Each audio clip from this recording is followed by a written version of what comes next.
പിതാവിൻ്റെയും പുത്രൻ്റെയും പരിശുദ്ധാത്മാവിൻ്റെയും നാമത്തിൽ ആമേൻ.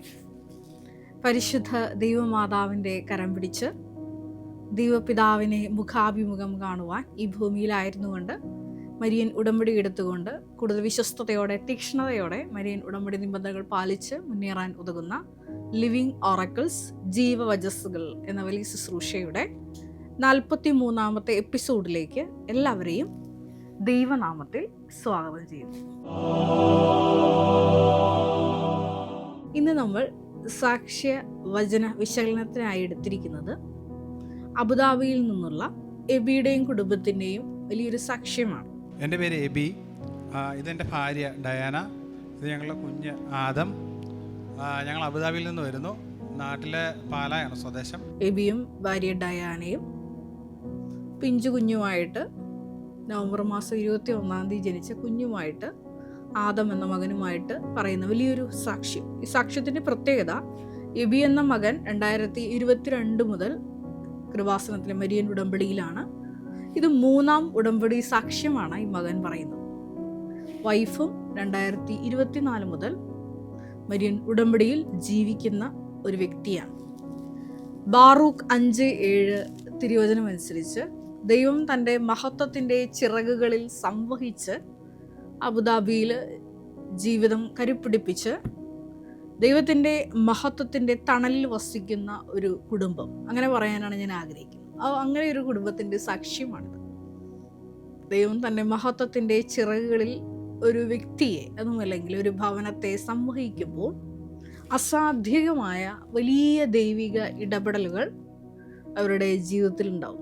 ഈ കഴിഞ്ഞ ദിവസങ്ങളിലൊക്കെ ബഹുമാനപ്പെട്ട VP ജോസഫ് അച്ഛൻ്റെ കൂടെ സിംഗപ്പൂരിലെ ആദ്യമായിട്ട് ഞാൻ ഇന്ത്യക്ക് വെളിയിൽ ആദ്യമായിട്ട് പോകുന്നത് ഈ ഒരു മരിയൻ ഉടമ്പടി ധ്യാനത്തിനായിട്ടാണ്. അപ്പോൾ ദൈവത്തിൻ്റെ മഹത്വത്തിൻ്റെ ചിറകുകളിൽ സംവഹിച്ചാണ് അങ്ങോട്ട് പോയത് എന്ന് വെളിവാക്കുന്ന ഒരുപാട് ജീവിതാനുഭവങ്ങൾ എനിക്കുണ്ടായി. ഞാനൊരു ദിവസം എൻ്റെ ശുശ്രൂഷയിലായിരിക്കുന്ന ഓഫീസിലായിരിക്കുന്ന സമയത്ത് ഒരു മകൻ ജോൺസൺ എന്നാണ് എൻ്റെ ഓർമ്മയിലുള്ളത്. ഈ എൻ്റെ ഓഫീസിലോട്ട് കയറി വന്ന് ഇപ്രകാരം പറഞ്ഞു, സിസ്റ്റർ സിംഗപ്പൂരിലോട്ട് വരണമെന്ന് പറഞ്ഞു. അപ്പോൾ എനിക്ക് അതറിയത്തില്ലായിരുന്നു. ബഹുമാനപ്പെട്ട VP ജോസഫ് അച്ഛൻ അവിടെ കൗൺസിലേഴ്സിനെ വേണമെന്ന് പറഞ്ഞപ്പോൾ അങ്ങനെയാണ് എൻ്റെ പേരും ആഡ് ചെയ്തത്. സാധാരണ ബഹുമാനപ്പെട്ട VP ജോസഫ് അച്ഛൻ്റെ കൂടെ വിജയകുമാർ സാറാണ് വിദേശ ധ്യാനങ്ങളിലെല്ലാം അക്കോമ്പനി ചെയ്യുന്നത്. അപ്പോൾ ആദ്യം ഈ ജോൺസൺ എന്ന സഹോദരൻ ഇങ്ങനെ പറയുകയും പിന്നീട് ബഹുമാനപ്പെട്ട VP ജോസഫ് അച്ഛൻ എന്നെ ഈ ഒരു ശുശ്രൂഷയിൽ പങ്കാളിയാക്കുകയും ചെയ്തപ്പോൾ എനിക്ക് ഒരുപാട് ദൈവപിതാവിനോട് വലിയ നന്ദി ഹൃദയത്തിൽ തോന്നി. അതിനൊരുപാട് കാരണങ്ങളുണ്ട്. നിങ്ങൾക്ക് എല്ലാവർക്കും അറിയാവുന്ന പോലെ ഈ നവംബർ മാസം 21-ാം തീയതിയായിരുന്നു എൻ്റെ കോൺസെക്രേഷൻ ഡേ. ഈ ഞാൻ പറയാൻ പോകുന്ന സാക്ഷ്യത്തിനും ഈ നവംബർ 21-ുമായിട്ടൊരു ബന്ധമുണ്ട്. അപ്പോൾ ഈ കോൺസെക്രേഷൻ കഴിഞ്ഞ് 90 ദിവസത്തിനുള്ളിലാണ് ദൈവപിതാവ് എന്നെ ഒരു വലിയ മിഷനിലോട്ട് സിംഗപ്പൂരിലോട്ട് കൂട്ടിക്കൊണ്ട് പോയത്. അത് ഞാനിത് പറയാൻ കാരണമെന്ന് വെച്ചാൽ, നിങ്ങൾ ഈ ഒരു രാജ്യത്തിന് വേണ്ടി പ്രത്യേകമായിട്ട് പ്രാർത്ഥിക്കണം. കാരണം ഈ സിംഗപ്പൂരിൻ്റെ ഒരു പ്രത്യേകത എന്ന് പറഞ്ഞാൽ ചൈനയായിട്ട് തൊട്ടടുത്ത് കിടക്കുന്ന ഒരു രാജ്യം. ഒരുപാട് ചൈനീസ് മക്കൾ ഇവിടെ വന്നു പോകുന്ന ഒരു രാജ്യമാണ്. നിങ്ങൾക്കറിയാവുന്ന പോലെ ക്രിസ്തു മതം അത്ര പ്രചാരം നേടാത്ത ഒരു രാജ്യമാണ് ചൈന. അവിടെ പല മതങ്ങളും, ബുദ്ധമതം, ജൈനമതം പോലുള്ള മതങ്ങൾ വളരെ പോപ്പുലറായിട്ട് നിൽക്കുമ്പോൾ അവിടുത്തെ ഒത്തിരി മക്കളാണ് ഈ സിംഗപ്പൂരിലോട്ട് കടന്നു വന്ന് ഈസ്റ്റർ ദിനം മാമോദീസ സ്വീകരിച്ച്, ഞങ്ങളവിടെ ചെന്നപ്പോൾ അറിയാൻ സാധിച്ചത് 3000-ഓളം വ്യക്തികളാണ് ഒരു ഈസ്റ്റർ ദിനത്തിൽ അവിടെ ക്രിസ്തു മതത്തിലേക്ക് ചേർക്കപ്പെടുന്നു. അത് കേട്ടപ്പോൾ ഒരുപാട് സന്തോഷം തോന്നി. ഞാൻ വന്നെത്തേണ്ട ഒരു സ്ഥലമാണ് ഇതെന്ന് എനിക്ക് ദൈവപിതാവ് ബോധ്യപ്പെടുത്തി തന്ന വലിയൊരു സന്തോഷത്തിൻ്റെ നിമിഷമായിരുന്നു. അത് മാത്രമല്ല, ഒരുപാട് അന്ധവിശ്വാസങ്ങൾ, നമ്മൾ ഈ പഴയ നിയമത്തിലൊക്കെ വായിക്കുന്ന ഡ്രാഗൺ, വ്യാളി പോലുള്ള പല അന്ധവിശ്വാസങ്ങളൊക്കെ ഒരുപാട് പ്രാധാന്യം കൊടുത്ത് അതിനുവേണ്ടി പ്രത്യേക ടൈം ഇൻവെസ്റ്റ് ചെയ്ത്, സ്പേസ് ഇൻവെസ്റ്റ് ചെയ്ത് ജീവിതം പാഴാക്കുന്ന ഒരുപാട് അന്ധവിശ്വാസങ്ങളിലൂടെ കടന്നു പോകുന്ന ഒരു ജനത കൂടിയാണ് അവർ.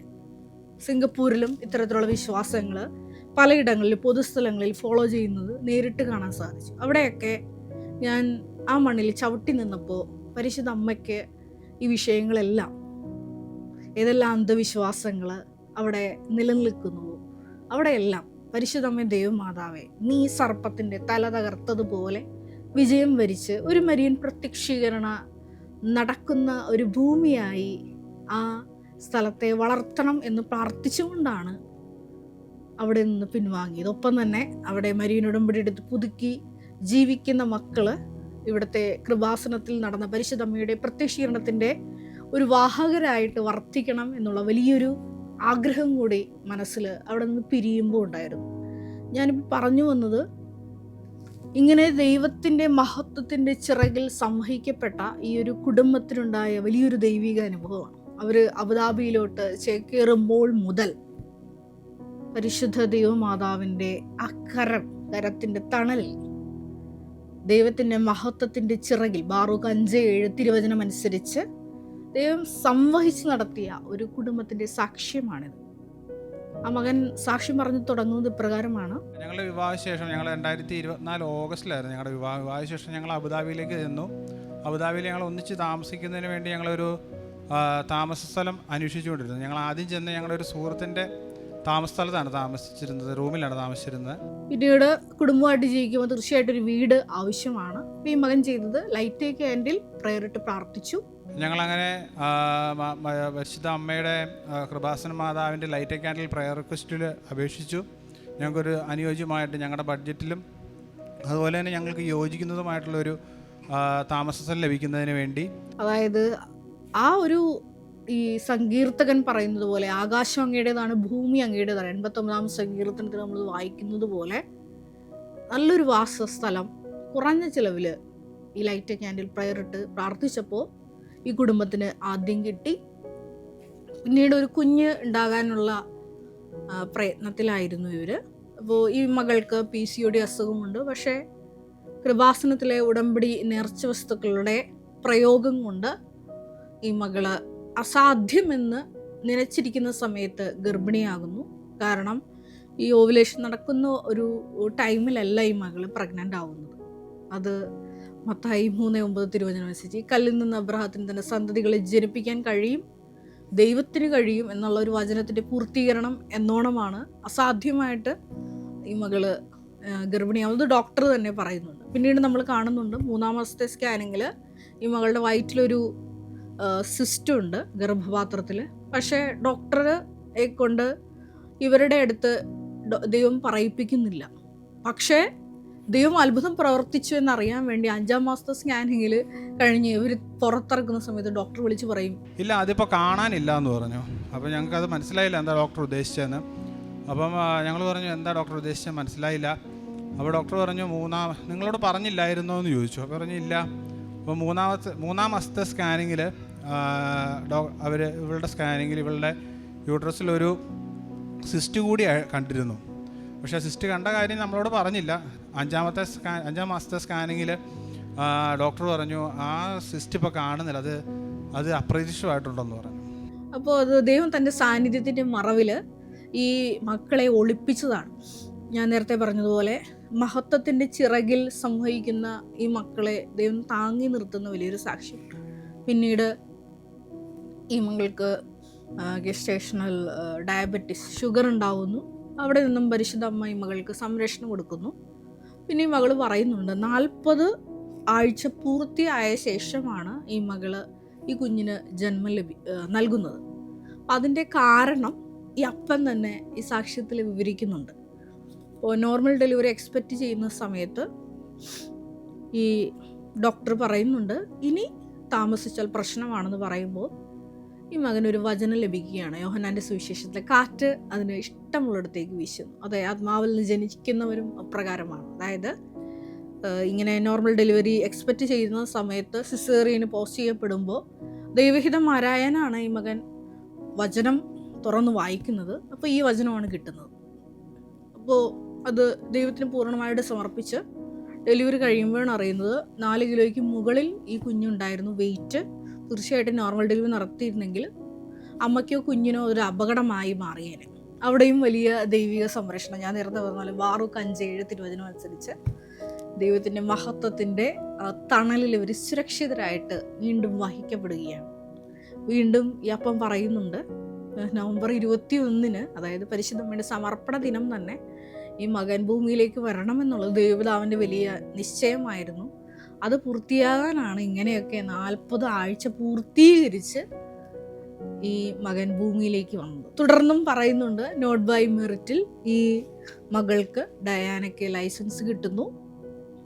ഈ മകൻ്റെയും ജോലി സംബന്ധമായിട്ടുള്ള വിഷയങ്ങളുണ്ടാകുമ്പോഴും സഞ്ചാരി മാതാവിൻ്റെ പ്രത്യേക സാന്നിധ്യം തേടി പ്രാർത്ഥിക്കുമ്പോൾ സഞ്ചാരി മാതാവ് സഞ്ചരിച്ചെത്തി സമയ ചുരുക്കത്തിൽ ആ വിഷയം നടപ്പിൽ വരുത്തുന്നു.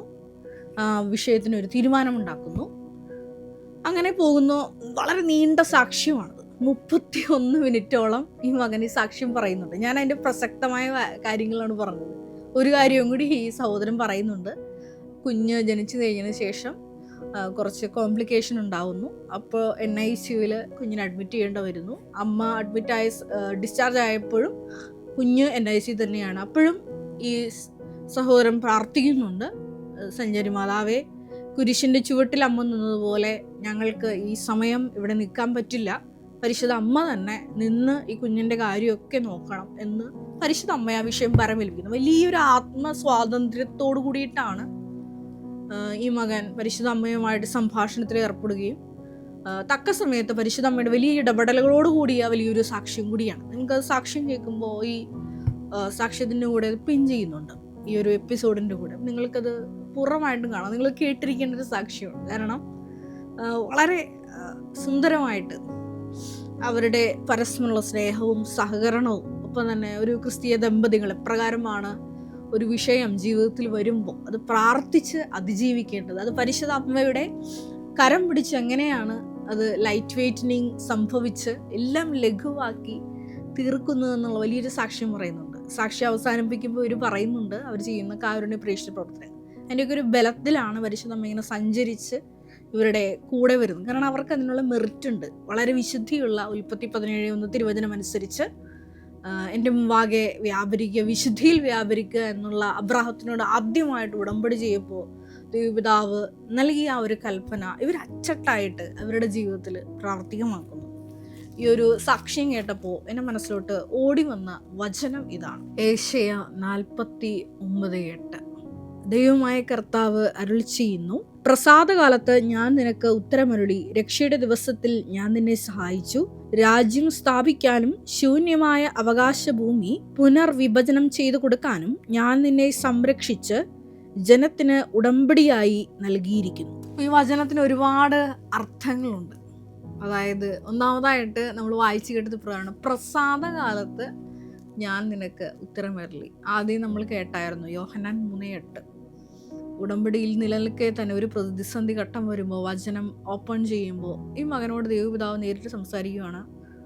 കാറ്റ് അതിന് ഇഷ്ടമുള്ളിടത്തേക്ക് വീശുന്നു. അതായത് നീ എൻ്റെ മഹത്വത്തിൻ്റെ തണലിൽ സുരക്ഷിതനാണ്, നിനക്ക് ഈ ഒരു തീരുമാനമായിട്ട് സെറിയൻ എന്ന തീരുമാനവുമായിട്ട് മുമ്പോട്ട് പോകാമെന്ന് ദൈവം ഈ മകന് അഷ്വറൻസ് കൊടുക്കുകയാണ്. വീണ്ടും വചനത്തിൽ നമ്മൾ ഇപ്രകാരം വായിക്കുന്നു, രക്ഷയുടെ ദിവസത്തിൽ ഞാൻ നിന്നെ സഹായിച്ചു. ജീവിതത്തിൽ ഉടനീളം എന്ന് അബുദാബിയിൽ കാലുകുത്തിയോ, മരിയൻ ഉടമ്പടി വിശ്വസ്തതാപൂർവ്വം പാലിച്ചുകൊണ്ട് മുന്നേറുന്ന ഈ മകൻ എന്ന് അബുദാബിയിൽ കാലുകുത്തിയോ, ആ ആദ്യം വാസസ്ഥലം കിട്ടുന്നു, ജോലി സംബന്ധമായിട്ടുള്ള പ്രതിസന്ധികൾ നീങ്ങുന്നു, ഇവരുടെ ലൈഫ് ദൈവം കരുപ്പിടിപ്പിക്കുന്നു. അങ്ങനെ എല്ലാ മേഖലകളിലും ദൈവം അവർക്ക് ഉത്തരമരുളുകയാണ്. വീണ്ടും നമ്മൾ വായിക്കുന്ന പ്രകാരമാണ്, രാജ്യം സ്ഥാപിക്കാനും ശൂന്യമായ അവകാശഭൂമി പുനർവിഭജനം ചെയ്തു കൊടുക്കാനും ഞാൻ നിന്നെ സംരക്ഷിച്ച് ജനത്തിന് ഉടമ്പടിയായി നൽകിയിരിക്കുന്നു. അതായത് ഈ മകൻ്റെ ജീവിതത്തിൽ നടന്നിട്ടുള്ള ഓരോരോ വിഷയങ്ങളിലൂടെ, ജീവിത വിഷയങ്ങളിലൂടെ വലിയ വലിയ അത്ഭുത അടയാളങ്ങൾ പരിശുദ്ധ അമ്മയുടെ മധ്യസ്ഥതയിൽ നടന്നതിലൂടെ ദൈവരാജ്യത്തിൻ്റെ വലിയൊരു വികസനം, അതുമല്ലെങ്കിൽ പരിശുദ്ധ അമ്മയുടെ മഹത്വ പ്രവൃത്തികളുടെ വലിയൊരു വെളിപ്പെടുത്തലിൻ്റെ പരമ്പരയായി ഈ മകൻ്റെ ജീവിതം മാറുന്നത് വഴി അനേകർക്ക് വലിയ ഉടമ്പടി സാക്ഷ്യമായി ഈ ലോകത്തിലെ ക്രിസ്തു വെളിച്ചമായിട്ട് ഈ മകൻ ഇങ്ങനെ പ്രക്ഷോഭിക്കുകയാണ്. ഈ ഒരു സാക്ഷ്യം കേട്ടപ്പോൾ ഞാൻ എൻ്റെ മനസ്സിലോട്ട് വന്ന ഒരു വചനം ഇപ്രകാരമാണ്. അതായത് ഈ മകന് ഈ 49:8 ഒപ്പം തന്നെ ഈ കൃപ വന്ന് നിറയാനുള്ള ആ ഒരു കണ്ടെയ്നർ ഈ മകന് ധാരാളമായിട്ടുണ്ട്. അതായത് വൈഫിനോട് ആഴമായിട്ടുള്ള സ്നേഹമുണ്ട്. ഈ മകൻ പറയുന്നുണ്ട്, വൈറൽ ഫീവർ വന്നു. പൂർണ്ണ ഗർഭിണിയായിരിക്കുന്ന സമയത്താണ് ഈ മകന് വൈറൽ ഫീവർ വരുന്നത്. ആ സമയത്ത് ഈ മകനെ ശുശ്രൂഷിക്കുന്നത് ഈ വൈഫ് തന്നെയാണ്, ഗർഭിണിയായ വൈഫ് തന്നെയാണ്. ആ സമയത്ത് ഈ ഇദ്ദേഹം പറയുന്നത് പ്രകാരമാണ്, അതായത് അമ്മയും കുഞ്ഞിനെയും പരിശുദ്ധ അമ്മയുടെ നീലമേഖലങ്കിയിൽ സംരക്ഷിക്കണമേ എന്ന് പ്രാർത്ഥിച്ചുകൊണ്ട് ഉടമ്പടിയിൽ തന്നെയാണ് ഇവർ മുന്നേറുന്നത്. ഒരു ജലദോഷം പോലും ഈ കടുത്ത വൈറൽ ഫീവറുള്ള ഹസ്ബൻഡിനെ ശുശ്രൂഷിച്ച ഈ ഡയാനയ്ക്ക്, വൈഫിന് വന്നില്ല എന്നുള്ള വലിയൊരു സാക്ഷ്യം കൂടി പറയുന്നുണ്ട്. അതായത് ഇവർ താമസിക്കുന്ന സ്ഥലം, അത് ദൈവം അതിൻ്റെ ആ സംരക്ഷണം മൊത്തത്തിൽ ഏറ്റെടുക്കുകയാണ്. പ്രസാദകാലത്ത് ദൈവം ഇവർക്ക് ഉത്തരമരുളുകയാണ്. ഒരു നിമിഷം നമുക്ക് കണ്ണുകളടയ്ക്കാം. ഈ ഒരു വലിയ സാക്ഷ്യം ശ്രവിക്കുന്നതിലൂടെ ഈശോയെ, ഞങ്ങളായിരിക്കുന്ന ഇടങ്ങളെ, കടന്നുപോയിക്കൊണ്ടിരിക്കുന്ന ഓരോ ജീവിത ദുരിതങ്ങളെ, സമയ ചുരുക്കത്തിൽ ഞങ്ങളുടെ ജീവിതത്തിൽ നടക്കേണ്ട വിവിധ വിഷയങ്ങളെല്ലാം ഈ ശുശ്രൂഷയോട് ചേർത്ത് സമർപ്പിച്ച് ഞങ്ങൾ പ്രാർത്ഥിക്കുന്നു. ഈശോയെ, കൃപ വന്ന് നിറയാവുന്ന രീതിയിൽ ഞങ്ങളുടെ ജീവിതത്തെ, ഈ മകൻ്റെ ജീവിതം പാകപ്പെടുത്തി ഈ മകനെടുത്തതുപോലെ വിശുദ്ധിയിൽ ജീവിച്ചുകൊണ്ട് ഈശോയെ, ഞങ്ങളുടെ ജീവിത ദുരന്തങ്ങളുടെ കാലത്ത് നിൻ്റെ പ്രസാദം ഞങ്ങളുടെ മേലുണ്ടായി ഞങ്ങളുടെ ജീവിത ദുരിതങ്ങൾക്ക് എത്രയും വേഗം ഒരു അറുതി വരുത്തുവാൻ സ്വർഗത്തിൽ നിന്ന് തന്നെ ഏഷ്യ 49:8 തിരുവചനം അനുസരിച്ച് ഞങ്ങൾക്ക് ഉത്തരം നൽകണമേ എന്ന് പ്രാർത്ഥിക്കുന്നു. അങ്ങനെ ഞങ്ങളായിരിക്കുന്ന ഇടങ്ങൾ ഈശോയെ ശാശ്വതമായി ആ ഭൂമി ഞങ്ങൾക്ക് അവകാശമായി ലഭിക്കുവാനും, അപ്രകാരം ഈശോയെ നിന്നെ മഹത്വപ്പെടുത്തി ഉടമ്പടിയുടെ സാക്ഷ്യമായി ഈ ലോക ജീവിതത്തിൽ പ്രശോഭിക്കുവാനും ഈശോയെ ഈ ശുശ്രൂഷയിലൂടെ ഞങ്ങൾക്ക് അധിക കൃപ ഈ കുടുംബത്തിന് നൽകിയതുപോലെ നൽകണമേ എന്ന് പ്രാർത്ഥിക്കുന്നു. പരിശുദ്ധമേ ദൈവമാതാവേ, ഞങ്ങൾക്ക് എപ്പോഴും കരുതലും കാവലുമായിരിക്കണമേ എന്ന് പ്രാർത്ഥിക്കുന്നു. കർത്താവായ ക്രിസ്തു വഴി ഞങ്ങൾ സമർപ്പിക്കുന്ന പ്രാർത്ഥന കേട്ടുകൊള്ളണമേ. Ave Maria. പ്രത്യക്ഷീകരണ സന്നിധാനത്തിൽ ബഹുമാനപ്പെട്ട VP ജോസഫ് അച്ഛനോടൊപ്പം സമർപ്പിതരായി ശുശ്രൂഷ ചെയ്യാൻ ആഗ്രഹിക്കുന്ന സഹോദരങ്ങൾ, ഏറെ പ്രത്യേകമായിട്ട് +2 ഡിഗ്രി പാസ്സായ മക്കളുണ്ടെങ്കിൽ തീർച്ചയായിട്ടും താഴെ കാണുന്ന ഇമെയിൽ അഡ്രസ്സിൽ കോൺടാക്റ്റ് ചെയ്യുക. നിങ്ങളുടെ CV അയയ്ക്കുക. തീർച്ചയായിട്ടും പരിശുദ്ധ അമ്മയുടെ പ്രത്യക്ഷീകരണത്തിന് സാക്ഷികളായി ജീവിക്കുവാൻ നിങ്ങൾക്കൊരു ആന്തരിക ബോധ്യം, അതുമല്ലെങ്കിൽ ദൈവപിതാവ് നിങ്ങളെ വിളിക്കുന്നു എന്ന് നിങ്ങൾക്ക് ബോധ്യപ്പെടുന്നുണ്ടെങ്കിൽ തീർച്ചയായിട്ടും ഞങ്ങളെ കോൺടാക്റ്റ് ചെയ്യുക. എല്ലാവരെയും ദൈവം അനുഗ്രഹിക്കട്ടെ.